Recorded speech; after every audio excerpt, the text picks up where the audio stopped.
Prologue. Pagod na dumating si Elizabeth sa bahay nila sa Mendoza Villa. Kararating lang niya galing sa hasyenda. 1 oras at kalahati ang layo sa hasyenda patungo rito. Sa araw na ito ay marami siyang inaasikaso sa trabaho dahil kailangan tapusin ang mga naiwan niyang trabaho noong nakaraang linggo.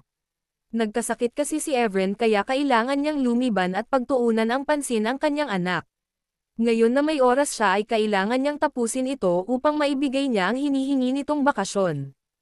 Ang hinihiling kasi nito ay pupunta sila sa Paway Lake Water Park. Gusto nito ang tanawin ng lawa kaya ibibigay niya ang kahilingan na doon na muna sila ngayong kaarawan niya. Hindi naman niya pwedeng baliwalain ang kagustuhan ng kanilang anak dahil minsan lamang sila magkasama sa espesyal na kaarawan niya. She had promised her child that she will never miss their special day. She doesn't want to neglect her child, and Evren is her top priority. Evren will turn 5 this coming October 24 at 27 taon na rin siya ngayong buwan na ito. Magkasunod lang ang araw ng kaarawan nila. Kailangan niyang maglaan ng oras para sa pamilya niya. Bitbit niya ang kanyang sling bag at mga papeles nang makapasok siya sa bahay. Hinubad niya ang kanyang heels at nilagay sa gilid ng pintuan kung saan ang shoe rack. Naglakad na siya patungo sa sala. Kumunat ang noo niya nang makitang wala man lang ang mag-ama niya. Napatingin sa wall clock, nakita niya na 9:00 na pala ng gabi kaya tulog na ang mga iyon. Excited pa naman siyang ibalita kay Evren na nakapag-reserve na siya ng isang villa sa Donovan Villa. Magandang gabi po, Ma'am Liza. Nakangiting sumalubong sa kanya si Inday kaya binati niya ito pabalik. Saan pala si Sir Rick mo, Inday? Kinuha muna nito ang mga gamit niya bago ito sumagot sa kanya. Siguro pinatulog po si Evren, Ma'am Liza. Ganoon ba? Napatingin siya sa hawak nitong gold lipstick ang lagayan. Anong shades iyang lipstick mo, Inday? Hindi ko alam na mahilig ka rin pala sa Lockery brand. Napatikip naman ito sa bibig at nakita niya ang pamumula ng pisngi nito. Alam na niya kung sino ang nagbigay kundi ang nobyo nito. Gift po ito ng boyfriend ko, ma'am. Tumanggaw na lamang siya rito. Aaminin ay maganda talaga ang katulong nila. Hindi siya magtataka kung may nobyo ito kung ganito kaganda ang babae. Parang ang anak mayaman ito dahil sa kutis ng balat. Sa pagkakaalam niya ay matanda siya rito ng 2 taon. Sige, aakyat na muna ako para maligo dahil amoy pawis na ako, Inday. Nilagpasan na niya ito at tumungo na siya sa hagdan. Sa kalagitnaan ng kanyang pag-akyat sa hagdan ay napatigil na lang siya nang tinawag ulit siya nito. Lumingon siya rito at taka niya itong tiningnan. Ma'am, ipaghahanda ko na ba ang pagkain ninyo? Napaisip siya kung kakain ba siya o hindi. Pinagluto pa naman ni Sir Rick ang paborito ninyong pagkain, ma'am. Nakaramdam siya ng galit nang marinig niya iyon. Talaga, seafood soup ba iyan? Yes, ma'am. Ipaghanda ko na ba? Oo, iakyat mo na lang sa kwarto namin dahil doon na ako kakain. Nagpaalam na rin siya rito at pinagpatuloy na niya ang pag-akyat patungong pangalawang palapag. Pagkatapak niya sa pangalawang palapag ay agad niyang pinuntahan ang silid ng kanyang anak. Nasa kanang bahagi ito katapat ng kanyang silid. Nang nasa tapat na siya ng pinto ay hindi na siya nag-abalang kumatok baka nakatulog na ito dahil sa pagod sa kalalaro. Binuksan niya ang pintuan nito at nakita niyang mahimbing na itong natutulog sa kama. Lumapit siya kay Evren at umupo sa gilid ng kama nito. Inayos niya ang buhok nito na nakatabing sa mukha nito. Ang laki na talaga ng baby niya. Ang bilis ng panahon. Hindi na niya namamalayan ay malapit na rin itong magdadalaga. Bigla na lamang itong nagmulat ng mga mata. Mama, kinusat nito ang mga mata at akma sana itong bumangon nang pinigilan niya ito. Bumalik ka na sa pagtulog, anak. Pasensya na kung nadisturbo ko ang tulog mo. Yumuko siya upang hagkan ang noo nito. Nakita niya ang pagngiti nito. Kahit lampshade lang ang ilaw sa silid nito ay hindi naman gaano kadilim kaya nakikita niya ang ngiti nito sa mga labi. Umayos siya ng upo at hinaplos ang buhok ni Evren. I love you, Mama. Sumili ang ngiti niya sa mga labi nang marinig niya ang sinabi nito bago nito pinaikit ang mga mata. I love you too, anak. Napalingon siya sa kanyang likuran nang marinig niya ang pagbukas-sara ng pintuan. Nakita niya si Rick na nakapantulog ito. Lumapit ito sa kanya at hinagkan ang tuktok ng ulo niya. Tumayo siya at hinarap ito. Tumangala siya upang makita niya ang mukha nito. Napahawak siya sa kamay nitong nakadampi sa pisngi niya. Nakauwi ka na pala. Bakit hindi ka man lang tumawag para ipaghanda kita ng makakain mo? Halatang marami kang ginagawa sa opisina. Gusto mo masahiin kita. Umiling siya rito at ngumiti. Hindi na kailangan. Sinabihan ko na si Inday. Halika na. Baka nasa kwarto na ang pagkain ko. Bago sila umalis sa silid ng kanilang anak ay inaayos na muna niya ang kumot nito. Hinailan na niya ito patungo sa kanilang silid. Nang nasa tapat sila ng kanilang silid ay pinahit niya ang doorknob at binuksan ito. Nadatnan nila si Inday na kalalapag lang nito ng pagkain niya. Nagpasalamat siya rito bago ito umalis. Nang marinig niya ang pagbukas-sara ng pinto ay agad siyang umupo sa tapat ng study table niya at nagsimula ng kumain. Kumusta pala ang trabaho mo? Napabuntong hininga siya sa tanong nito. May hindi magandang nangyayari. Naaksidente ang mga tauhan ko patungong lawag. Nabangga ang sinasakyan nila Samuel. Sobra siyang stress dahil may naaksidente patungong Lawag City. 27 minutes, mula Paway Talawag. Habang patungo roon ay nabangga ang sinasaatumba ang sasakyan at ilang libong nawala. Nagalit ang kanilang kliyente dahil sa pangyayari. Ilang ulit na siyang humingi ng pasensya dahil sa nangyayari, at sinigawan pa siya dahil sa inis ay binulyawan niya ang kanilang customer. Hindi man lang naisip na may aksidente at hindi naman sinasadya ng kanilang tauhan.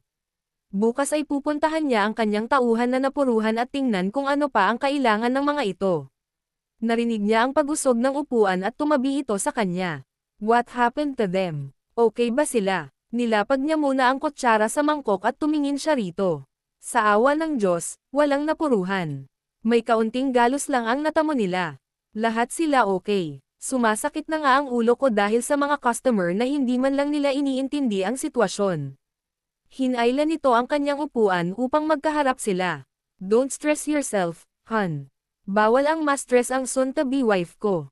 Natawa siya rito at sinapo niya ang pisngi nito. Loko. Mabilis na kinintilan niya ito ng halik sa mga labi. Nang lumayo siya rito ay nakita niya ang pagsilay ng ngiti nito sa mga labi. Nakapikit pa rin ang mga mata nito na para bang ninamnam pa rin nito ang paghalik niya. Nang magmulat ito ng mga mata ay naaninag siyang kislap sa mga mata nito. Bakit hindi natin sundan si Evren? Sa katunayan ay malaki na siya at kailangan na rin natin siya sundan. Nawala ang kanyang ngiti sa mga labi. Napansin nito ang pagbabago ng kanyang reaksyon. Ayaw mo ba? Naging mailap ang mga mata niya dahil sa tanong nito. Hindi naman sa ganoon. Padabog na tumayo ito. At umalis ito sa harapan niya. Tinalikuran siya nito at marahas na napabuga ng hininga. It's been 1 year walang nangyayari sa atin, Liza. Kailangan pa ba na magpakalasing tayo para may mangyari ulit? Rick, hindi niya alam kung anong sasabihin niya rito.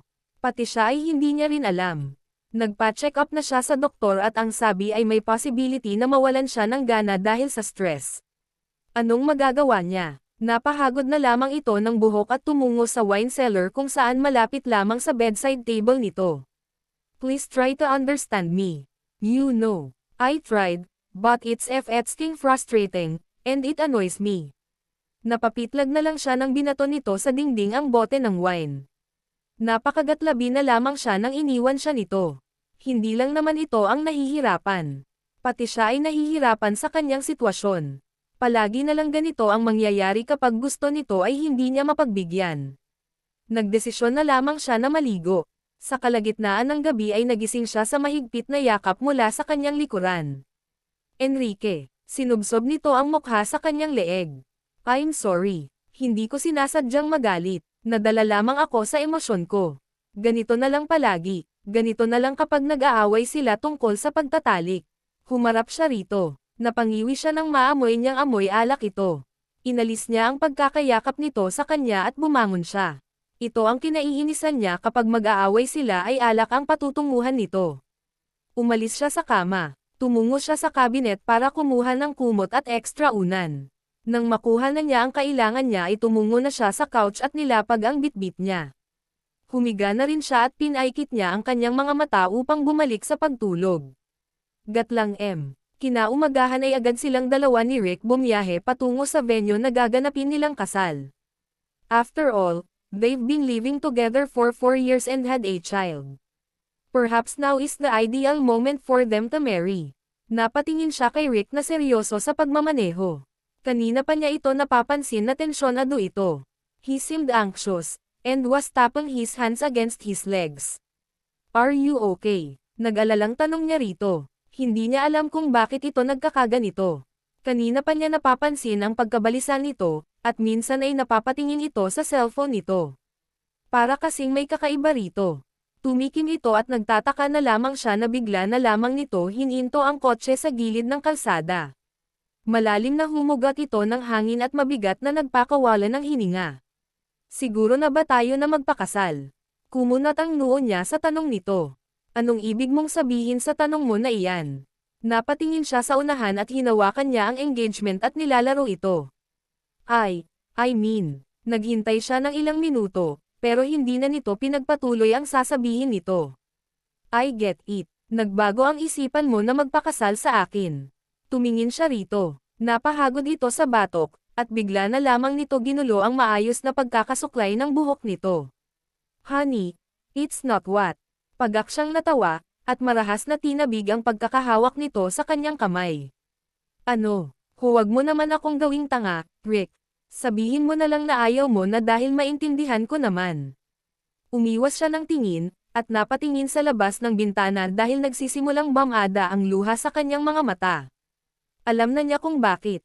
Hindi naman siya tanga upang hindi maintindihan kung bakit nagdadalawang isip ito ngayon. Hindi niya maibigay ang gusto nito. Hindi niya maibigay ang pangangailangan nito bilang lalaki. Siya ang may problema kaya hindi niya dapat ito sisihin. May ibang babae ka ba? Maintindihan ko naman kung bakit mo sa akin nagawa iyon. Nanlalaki ang mga mata nito.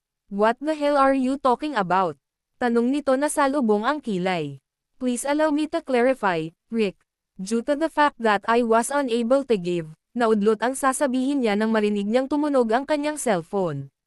Tiningnan niya ito at nakita niya ang kanyang doktor pala ang tumawag. Miss Santillan, good morning. Dumating na ang result sa test mo. Nakita ko naman na normal lahat at wala naman komplikasyon sa katawan mo. Kung normal naman pala, Doc, bakit nawawala na ako ng gana kapag nasa kalagitnaan na?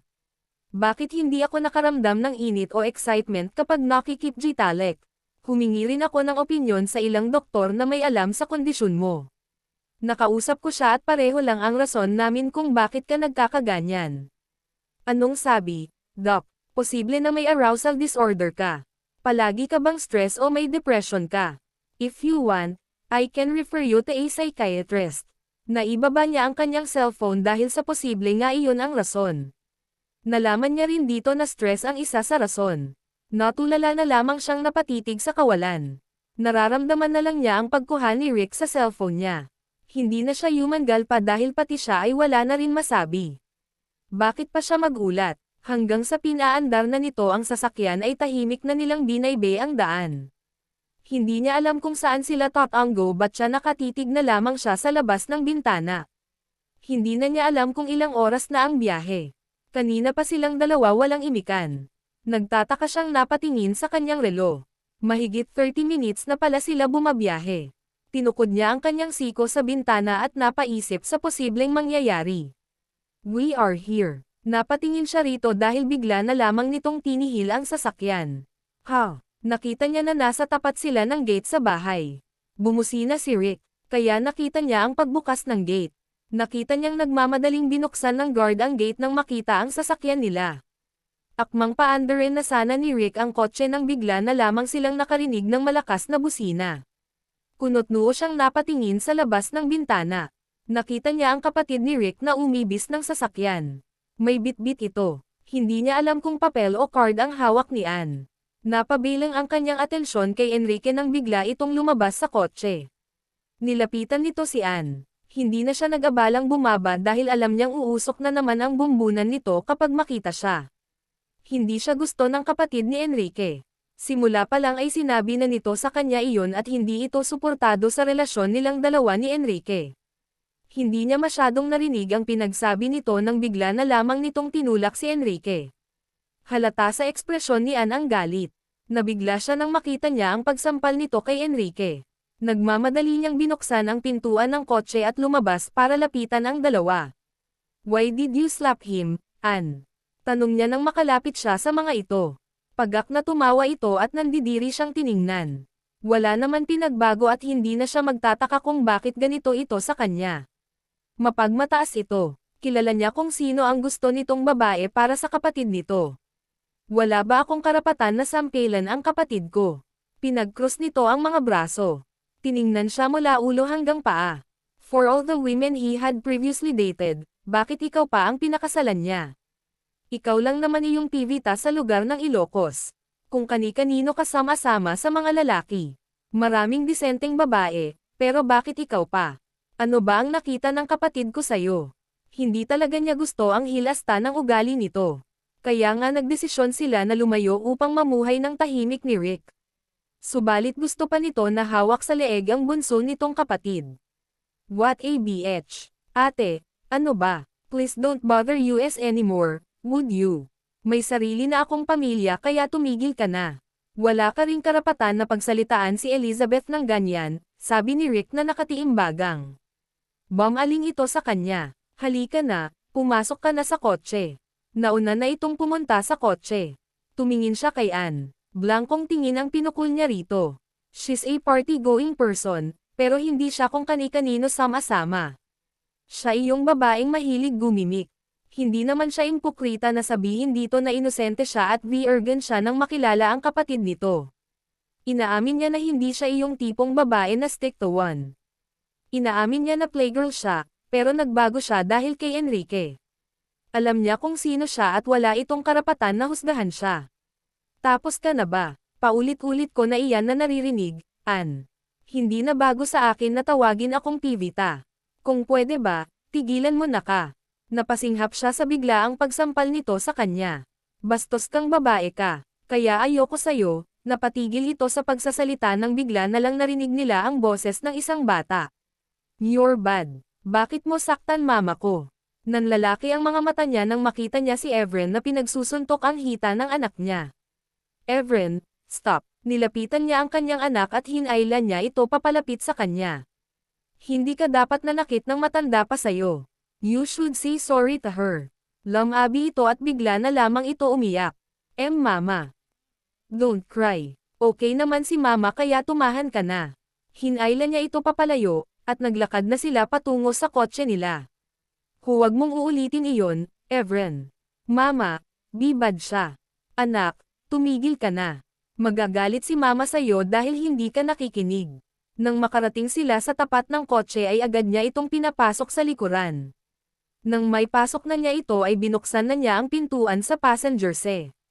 Bad ka. Napapitlag siya nang marinig niya ang malakas na ingay mula sa likuran niya. Paglingon niya, parang uminog ang mundo niya nang makita niya ang anak na nakahandusay sa kalsada na puno ng dugo. Evren.